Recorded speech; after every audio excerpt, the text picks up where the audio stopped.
Welcome to I May Be Wrong. I don't know what this world is coming to, but I don't think so. We're broadcasting from the greater Nashville area, the home of country music, beyond the borders of political correctness and identity politics. Facts and faith are our demarcations. Truth lights our path. Here's the Barry White of Podcast Radio, the venerable Alfonso Ashworth. Well, welcome to another exciting episode of I May Be Wrong, but I don't think so. Of course, this will be a trigger type episode. If you're easily triggered, I warn you that Stanley Levy is going to pull all the stops this morning. He is going to be like no other. This is why I have Stanley come on. Stanley and I go way back to my days with Lion Chasers Radio, Lonnie Poindexter, and those days. And I got an opportunity to meet him in person, and he is a formidable statue of a man. Stanley he can take care of himself, trust me. And he can take care of himself on the microphone. Before we get started, before we bring him on, because he's in the queue, just do some quick housekeeping. Of course, you're listening to I May Be Wrong, but I don't think so. You can find the show every Wednesday at I May Be Wrong, but I don't think so.com. Typically, we have a call-in guest. It's a 30-minute show, so it's bang, bang, bang. There's no lag. There's no waiting. There's no commercial breaks. There is not anything. We get right into the program. Now, if you would like to contribute to the show, you can do so from my website. You can become a subscriber. You can also help on the show. If you would like to support the show, you can buy merchandise or whatever you'd like to do. We'd be greatly appreciated. Some people think that is somewhat beneath this to ask for help. Look, we are up against Goliath. And when you are up against Goliath, you need all the help you can get. And my help and my strength cometh from the Lord, my faith, what I believe in, what I'm passionate about. And just like this brother is about to come on in just a few seconds, I believe in what I'm doing. I believe in what I'm saying. I believe that what we're doing at this time is something that's very important with people like Stanley Levy, with Black Man Thinking, and others that are out there banging away at it, trying to get you to open your eyes and ears to the truth, that you've been bamboozled, you've been tricked, you've been hoodwinked is what's happened to you. But we're trying to wake some of you up. And we're doing so through this program and through other means. But of course, Stanley Levy with Black Man Thinking is someone that I highly respect. I highly admire for what he does. He takes no prisoners. He's not going to be apologetic. He's not going to be trying to soft pedal around the issue. So get prepared, because Stanley is someone that, one, is on top of these issues. And he knows what's going on with these issues, and he's going to bring it, and he's going to bring it full frontal mayhem. So welcome to the show, Mr. Stanley Levy. How you doing, brother? I'm doing well, Al. How about yourself? Man, I tell you what, if it got any better, I'd have to slap myself and try to wake up out of this dream that I'm having, that I've got you on the show today once more, and we're going to chop it up, and we're going to chop it up fast and quick, and we're going to get right into this. Tell people out there, one, how they can find you, how they find your show, and of course, how can they connect with you? Oh, okay. Well, the show is Black Man Thinking. You can find it on Mojo Radio, which is Mojo, MOJO.com. You can also, I still have my webpage. I need to do more with it, but I also have a webpage, blackmanthinking.com. There's no G, and it's all one word, BlackManThinkin.com. And when I get back to blogging, I'll have more there, but you can hook up, you can find the show there as well. And of course, I have my Facebook page, Black Man Thinking. And also, I do occasionally tweet. I'm not a big Twitter guy. I'm not Donald Trump, so I'm not a big Twitter guy. But I do have my Twitter page as well. So there are a lot of ways to get me. I'm also on a couple of other stations. WLBB in Carrollton, Georgia, I believe is, oh gosh, I cannot recall. 106.3 FM, and I think. Aren't you in Florida? I can't remember the AM. Aren't you somewhere in northern Florida? Oh yeah, North Florida. Yeah, North Florida Talk Radio. Yeah. I'm in a few places. So no, I'm not all over the place. Yeah, there's a place brother, I'd like to get to. You should be. You should be at the top, because I know that you bring it every time I hear you on your show, because I listen to you religiously. And I'm not just saying that. I get on and I try to hear what you're talking about. And when I grow up, I want to be just like you and Uncle Lonnie. And brother, what's going on? What's going on with this impeachment? They're getting ready to have a quasi vote. Tell us what's happening. Give us the truth about it. Well, let's go ahead and recap. If they hold this vote, this would be the fourth vote that there has been on impeachment since Donald Trump was inaugurated. There were two votes held while the Republicans still had control of Congress, and both of those predictably went down in flames. There was another vote that was held after the Democrats took control of the House majority, and the vote was 332 to 95 against. Okay. Let me say that again. 332 to 95 against impeachment, while the Democrats under Nancy Pelosi held the majority in the House. So what does that tell you is that we've had three votes, and so far we have yet to have a majority of Democrats voting in favor of impeachment. Now that may change. It's a possibility that could change. It's a possibility that they could actually impeach Donald Trump.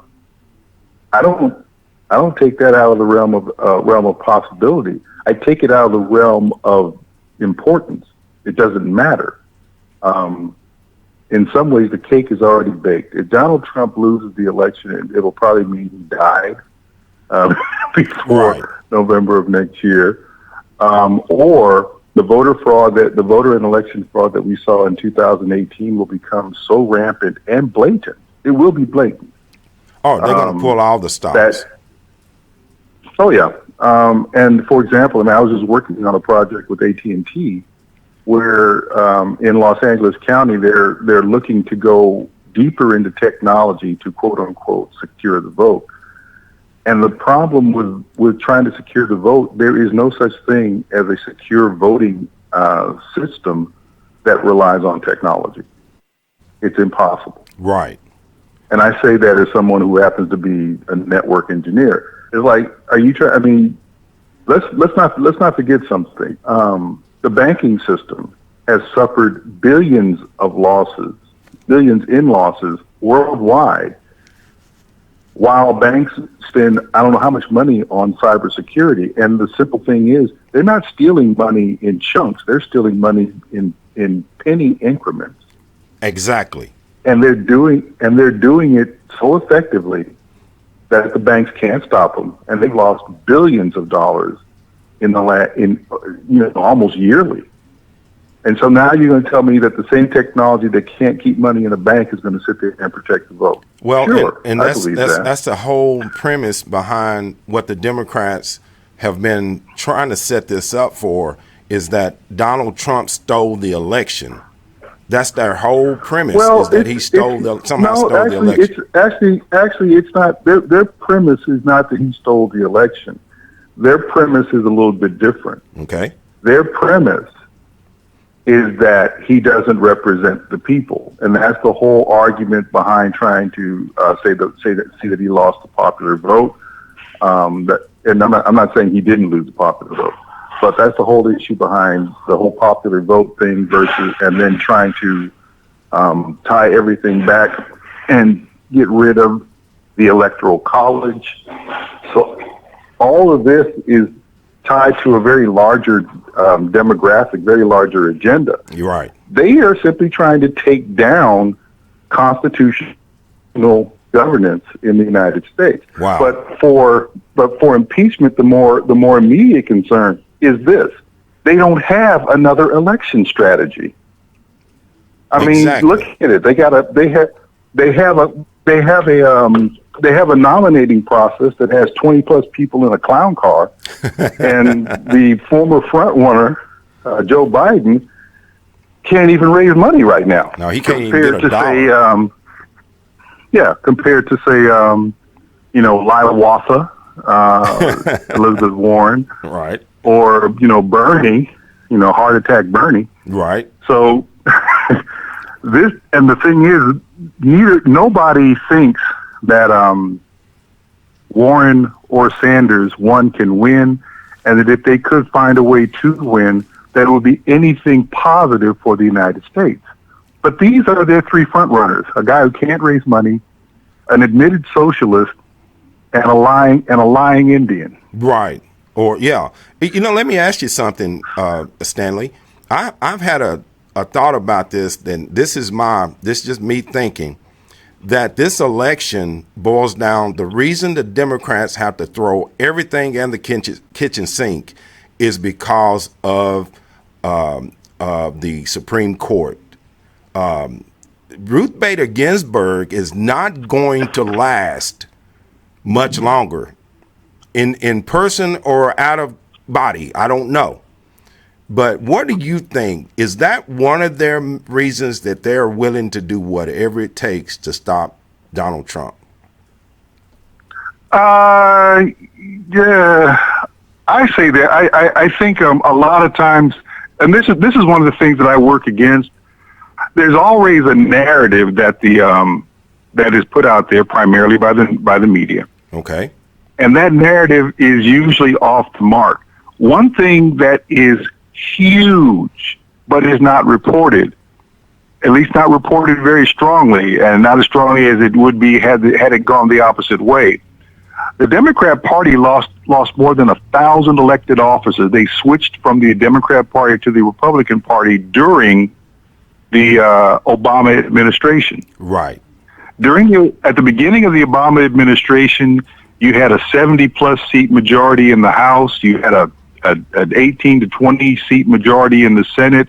You had 28 Democrat governors, and Democrats controlled 60 of the 99 state legislative chambers in the United States. Wow. By the time he left office, the majority in the House and Senate had switched. Exactly. By the time he left office, you had gone from 28 Democrat governors to less than 20. By the time he left office, you had gone from Democrats controlling 60 of the 99 state legislative chambers to Republicans controlling 67 of the 99 state legislative chambers. The issue is the Democrat Party is dying. They have no ideas for America, and when elections occur, people look at their policies and say they don't want them. And that's the problem. Yeah, that is in a nutshell. And regardless of what President Trump does or how well the economy's going, the media is always going to lean toward the Democrats and the old guards in the Democrat, the Bidens, the Clintons. But here's the thing. They're not leaning toward Democrats. They are leaning toward progressivism and socialism. The issue is that the Democrat Party, as currently constituted, is increasingly embracing both. Alexandria Ocasio-Cortez, that ridiculous bartending idiot, I mean, I'm sorry. I mean, if you gave her $500, she still couldn't afford to buy a clue. This is a woman who cost the city of New York Amazon jobs. There were probably up to 25,000 jobs that Amazon was going to bring to New York City, and she went out there on a campaign to push them away, managed to do so, angering even other Democrats in New York. And she thinks that's something to celebrate. This is an idiot. But yet, she has backed Bernie, and people are lining up to give Bernie money. I mean, Bernie's raising money like nobody else. We got gotta put this in perspective. Bernie Sanders will be president after my dead pit bull wins the election. Okay. He's just there. I mean, you want to talk about somebody that has no shot. Bernie Sanders cannot win a national election. The problem with Bernie is Bernie seems attractive the less you hear of him. Once you put Bernie Sanders on a debate stage, once you start asking him questions about how he intends to accomplish what it is that he wants to do, oh my gosh! I mean, it'll be worse than the scene in The Wizard of Oz. You know, pay no attention to the man behind the screen. Exactly. There is nothing. I mean, let's not forget who Bernie Sanders is. Bernie Sanders is a guy who didn't have a real job till he was 40 years old. Well, and remember he took the payoff from the Clintons where they bought him a house. Yeah. Oh yeah. House. So. You know, the man, he is a hypocrite, he's a sellout, and he's a socialist. Yeah, and you put all that together. You put all of that together with what else they have to offer. Maybe Hillary gets back in. I don't know. Then you have Pete Buttigieg. Hillary is going to show her. she's going to appear. Because you have to, I mean, once you understand who Hillary Clinton is, this is part of the problem with the American people today. They actually have been conditioned not to recognize who these people are. Hillary Clinton is flat out evil. She's anti-American, she hates America, and she's evil. Bernie Sanders is stupid. He doesn't know anything. Right. And he had and his idea of how America should work has never worked anywhere in the world at any time.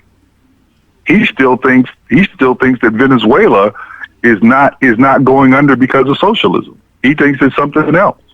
Well, I don't know what else. I don't know what else it could be other than the fact that, like you just stated, that's the whole point. It isn't anything else. Right. But for him to acknowledge it means he has to distance himself from his own ideology. And how's he going to do that? And that's the point. The point you're making, I think, is right on point. Is that the Democrats have no other option but to try to impeach and remove a duly elected president for basically doing what other presidents have done as a tradition and as constitutional, talk to world leaders and find out what's going on if there's corruption happening. Let's move away from that. Let's back up to what you're saying. The Democrat Party is going after impeachment because they have no other way to fight Donald Trump. Right. They can't do so legislatively. They can't pass. The problem is they can't pass anything that matters to the American people because Donald Trump has already made it clear. Hey, if you guys pass a law that I think is good for America, I'm going to sign it. Well, their issue is not their issue is not Donald Trump. Their issue is can they get something out there that even gets past the Senate? Because if it gets past the House and the Senate, how many things has Donald Trump vetoed? Well, let's just be honest. Yeah, that's it. He's not. I mean, if it looks good for America, Donald Trump has already determined and already shown that if he thinks it's good for America, he has no concerns about from whom it comes. Right. He doesn't care. Amen, brother. I mean, this is the guy who sat there and listened to Kim Kardashian. I'm sorry. I mean, come on, let's be honest. This is the guy who said, "Look, Kim Kardashian came in and made a case, and the next thing you know, he's signing, judicial reform." Yeah, he's signing legislation. Now, if anybody thinks that Kim Kardashian is a reliable political operative, I got a deed to the Brooklyn Bridge that you need to see. Amen, brother. But the issue wasn't who she was. The issue was whether or not the idea she brought was something that Donald Trump saw value in. He did. I think you wrapped that up in a nice, neat little package. Hey, let's turn this to Mac Daddy, or whatever you want to call this rapist murderer. What do you see? How is this being portrayed in our news? versus how it was portrayed when Barack Obama so-called took out Osama bin Laden? Well, I mean, let's be honest. Donald Trump didn't kill al-Baghdadi no more than Obama killed Osama bin Laden. Those directives would have originated with George W. Bush. Right.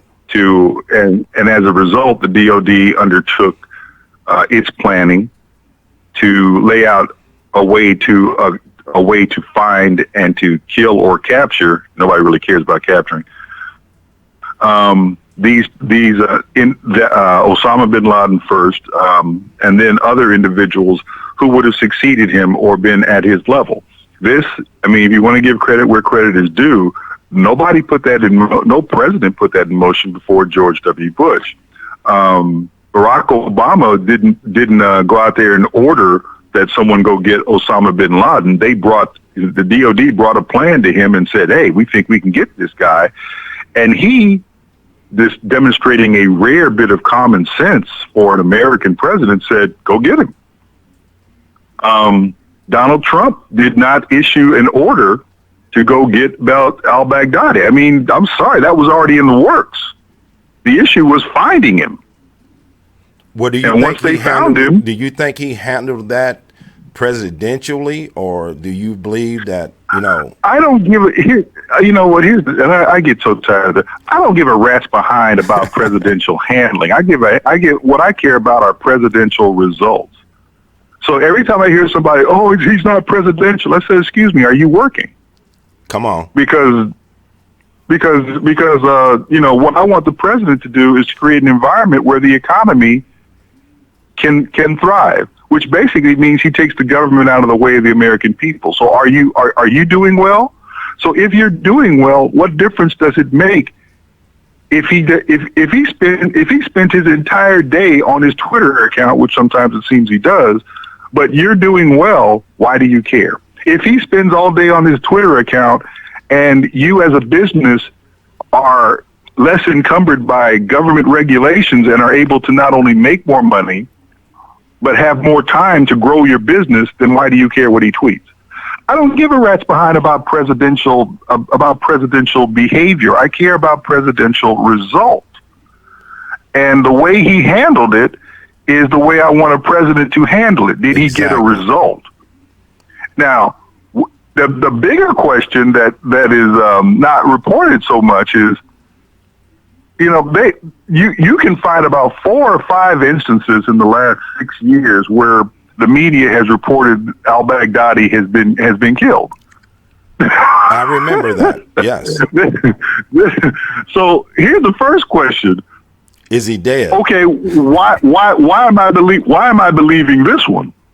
Well, I think they had his underwear. I'm not saying they didn't get somebody. Yeah. But the question is, who did they kill? Who was it that got killed before? I hear he was looking for his underwear. I think they got his underwear, and somebody said that maybe he was looking for his underwear and just got turned around wrong or something. But in any case, they said they're pretty sure they got him. They were pretty sure they got him every other time as well. Well, I guess if he shows up again, don't take it the wrong way. I'm not saying they didn't get him.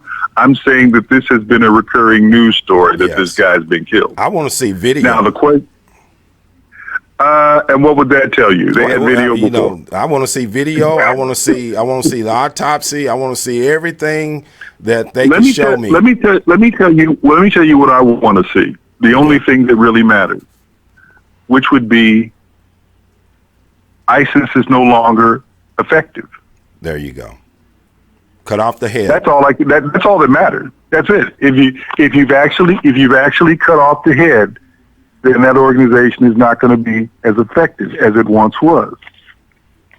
So, and of course, if they actually killed him and he's actually no longer in the chain of command, then we should see those results in the attacks. Exactly. And if you don't see those results, there's 2 things. 1, did they kill him? And 2, did it even matter? Right. Because let's be honest. let's be honest. They killed, they supposedly, and there's questions about that. They supposedly killed Osama bin Laden. So what? What did that stop? Well, it didn't stop. It didn't stop the fighting in Afghanistan. It didn't stop. It didn't stop. It didn't even stop terrorist activity in that region or over here. It didn't stop anything. This is my point. Even those of us who are not progressives, because we don't control what the media reports, we don't control that narrative, and we still are conditioned to respect the U.S. media, we get caught up in storylines that don't have anything to do with the price of rice. The issue is not whether or not al-Baghdadi is dead. The issue is whether or not ISIS continues to be effective in any way, shape, or form. That's what matters. Well, the issue was not whether or not Osama bin Laden was dead. Also, by the time they caught up with Osama bin Laden, by all accounts, he wasn't doing anything that mattered with respect to Al-Qaeda or ISIS anyway. And that may be the $1 million question or the $1 billion question. Should we stay in the Middle East, do what we've been doing, or should we leave and let these people figure this out for themselves? And when we are, go ahead. Let's be clear about something. All this drama about pulling our troops out of the Middle East. There are only 28 folks there, not 2,800, not 28,000, 28. It's about semantics. In other words, enough people to fill an elementary school classroom. That's what we have there. Because Donald Trump came out and made it clear we had 50, and then he had to correct himself and say, we got 28 folks there. Now, please explain to me what 28 people are going to do if the Kurds and the Turks break out in warfare against each other. You think a thin red, white, and blue line of 28 people is going to make the difference? No, they're just gonna end up in flag draped coffins. Right. We didn't pull anything out that actually mattered. We just didn't. Well, it remains to be seen as to what's going to happen over there. Of course, the 2020 election is just going to come up. Are they going to have a vote, apparently some kind of vote tomorrow about this impeachment inquiry? I don't know what that's going to look like, but I do know how the media is going to report it. Let's give you the last minute here, report it, but the bigger question is this. When are people like myself, like yourself, and like the rest of America going to stop paying attention to what doesn't matter? There you go. And that's, like I say, it's okay. Yeah, we're caught up. We're caught up. Yeah, we're caught up worried about what Nancy Pelosi is going to do. Nancy Pelosi doesn't even have control of her own caucus. Why do I care about what she has to do for the nation? Bingo. She can't control. She can't control the AOC coven, that brood of witches. She has no control. No, you pretty much summed it up. And of course, I really appreciate you coming on again, Stanley. Man, I tell you, every time you come on, I learn something new. I learned some facts that I hadn't heard before, and definitely from your perspective, it's Black Man Thinking. Tell my audience where they can find you really quickly, big guy. Okay, Black Man Thinking. You can find me on Facebook, my page, Black Man Thinking. You can find me on the radio, mojo.com, mojo.com. Shows on Monday evenings at 10 Eastern and 7 o'clock Pacific. You can also find me on North Florida Talk Radio 107.5. You can also find me on WLBB in Carrollton, Georgia. I'm also on Twitter, and my website is blackmanthinking.com. No G. There you go, man. But it was great being with you, man. I appreciate it, brother. God bless you. And, of course, we'll talk again soon. Okay. Take care, Al. Of course, that was Stanley Levy with Black Man Thinking. It's always a pleasure because Stanley has his own way of getting to the facts. As you just heard, he's got his own way of putting things that makes things more clear. And what we're saying is the media has got the shiny red objects out there, the shiny blue objects, and it's controlling the narrative, and we have to be more proactive. I want to thank you for listening in today. We had a great show. I'm glad that Stanley was able to come on again, and I thank you for helping us out on this show. If you're a listener, Please come back again. Of course, as always, God bless you, God bless America, and peace. You've been listening to Alfonso Ashworth, the Barry White of Podcast Radio. Go forth and share his message. I may be wrong, but I don't think so. Remember, no two people can ever occupy the same place at the same time. You were uniquely and wonderfully made. Born an original. Don't die a copy. God bless. Peace.